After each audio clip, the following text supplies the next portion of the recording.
My name's Ken Rooks. I was born in the UK and I have UK nationality. I have one brother. I lived the early part of my life in London, now live in Alsford, and I am now 73. Well, that's just a number.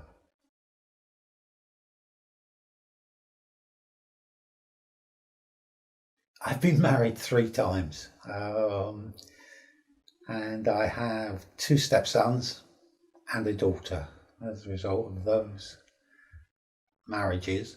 But my current wife was also married before, and she has some children from that relationship. So it's a bit of a complicated setup. The children are all now 40-ish, and of the 2 boys that my wife has, um, Oliver is now living out in Dallas in Texas. He works for an IT company and has done incredibly well for himself. Our other son, Ashley, unfortunately suffers with autism. He has Asperger's. He also has Ehlers-Danlos syndrome, and he also has POTS. I can't remember what POTS stands for, other than it affects your heart. They put him on test. They put him on a tilt bed, laid him down, strapped him in, tilted it 45 degrees, and knocked it back immediately because his heart rate went from 70 to 195 in a few seconds. My daughter, one thing I didn't tell you, is adopted. We adopted her when she was 8 weeks, 9 weeks, something like that. She now lives down in Wales. They've moved down to Wales, her and her husband. They have a small farm down there.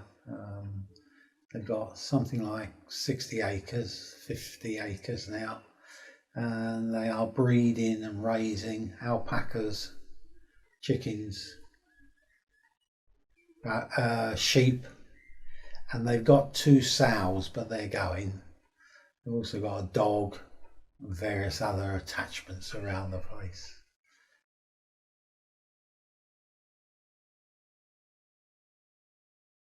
I got a place at university, but all my friends who I lived with didn't. And at the last minute, I decided not to take that place because they'd be here and I'd be way down Bath or Bristol or somewhere like that.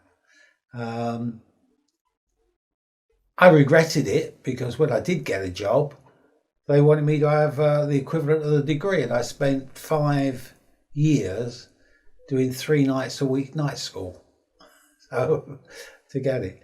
But I started off as a production trainee with a company called Pascal's, who I think, depending on your age, you may or may not have heard of.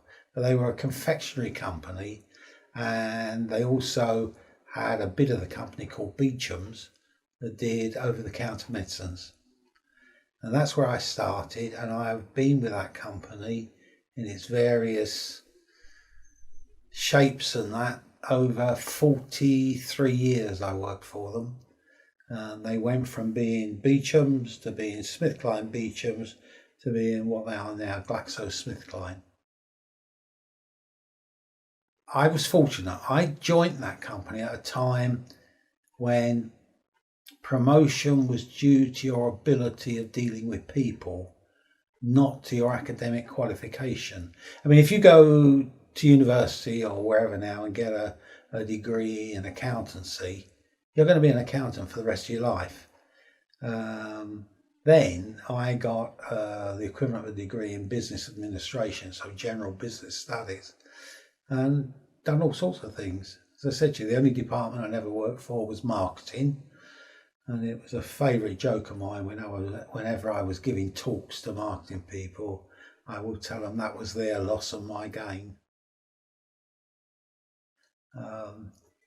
But I worked 43 years. I worked in more departments than there were almost. I did everything.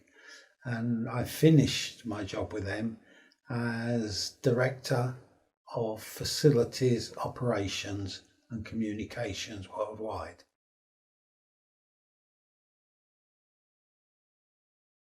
when I was 6 or 7, my dad took me down one day to the local scouts, shoved me through the door and said, "Oh, you got a new member." I was still with them at the age of 34. I stayed 27 years. I became a cup master, scout master, and I loved it. I left in the end because I just couldn't find the time with all the travelling I was then doing. There just wasn't the time to be able to run a cub pack efficiently. But some of the memories I have, we had a cub pack. And if you think minis are small, I could get the whole team in a mini, 11 of them. If I did that these days and got caught by the police, I would never survive.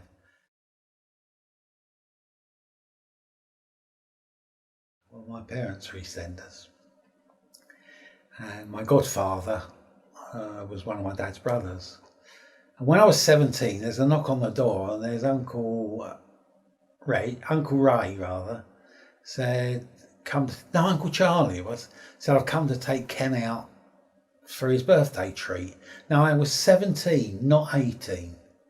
So, but Dad said, what are you going to do? He said, "We're going to take him out and show him how he can drink for 24 hours. So off we went, and we went to normal pubs, we went to the Covent Garden, we went to Smithfield Market, where they have different opening hours, and all sorts of places, until we got to 3:30 in the morning.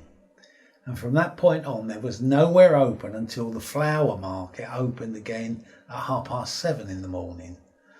So my uncle took me off and said, "Oh no," and we went round some of the dirtiest bits of London I've ever seen, in the East End of London. Went up to a door and knocked on it, and the door opened, and I didn't see behind it, but the voice said, "Hi, Freddie, come on, up you come." And we went up these 3 flights of stairs, and the place stank, and it was filthy. And then they opened the doors at the top into what was the most beautiful club. It was all red velvet, gold braid, beautiful, absolutely immaculate place. We went in and my uncle said to me, "Sit over there, I'll get you a drink." And I sat down and he went over to the bar and there were 2 young guys there.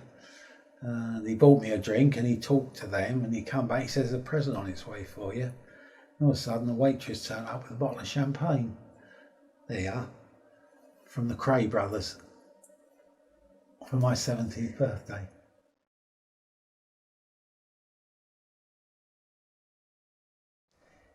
I used to go to a lot of IT conferences, and Compact, as they were then, used to hold this massive conference at different places in the world, and I'd go spend a few days at each of them. Went to one out in Boston, and when I got to the Microsoft stand, there was this big glass vase bowl there, and a little note that says, "Drop in your business card, and we will pick 6 at 5 o'clock to have dinner with Bill." And all of a sudden, over the speakers came the 5 people who are invited to dinner with Bill Gates. And Ken Rooks came up. So I had dinner with him. We were not on our own with him. We were in this massive, great dining area with tents. But he's like a big kid.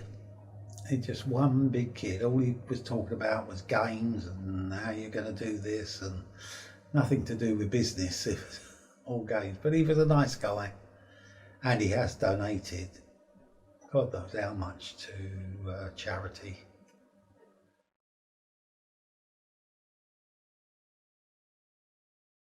I get upset with people who are always saying, "I wish I hadn't." We all make mistakes. We all do things in life which, on reflection, perhaps we shouldn't do, or we wish we hadn't done. I'm not like that. I think what you have to do is you have to learn the lessons from everything you do. And life is too short far too short to regret anything. Just get on with it and enjoy it for what it is.